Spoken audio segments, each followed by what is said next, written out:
another benefit, or is there other benefits of getting that valuation actually done in India as opposed to the US? So, I'll see. So, outsourcing in India, Hmm. Okay. India is basically outsourced, global outsource hub now.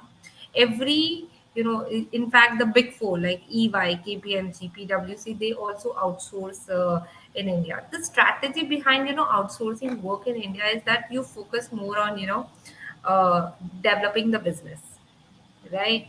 Because see, in India you have a CVA. We are also highly qualified, and skilled manpower having expertise in the valuations, and we are also chartered accountants, and the accounting principle, valuation principle, I think it works consistent around the globe, I think. I Mhm. feel. So, outsourcing will help you to reduce the cost. You can set up a 15 members team at, at least 40% less of the cost, which you will Mm. set up in US.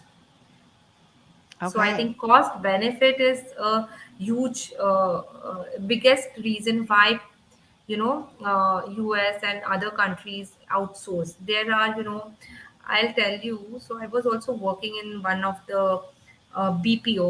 BPO, it's like KPO thing, outsource firm.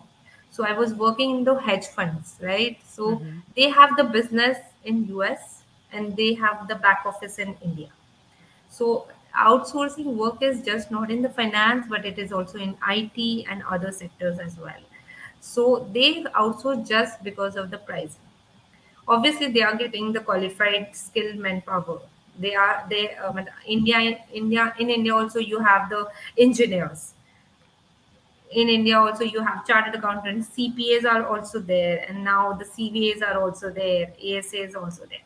So you will get the cost at least 30% you can save by outsourcing in India. It's a minimum I'm saying, but yes, the cost benefit is the major reason why the people of US are outsourcing in India, and it's a very good opportunity that you can develop a big team over here, and you can just do the business development and bring the work and outsource to India and countries like us.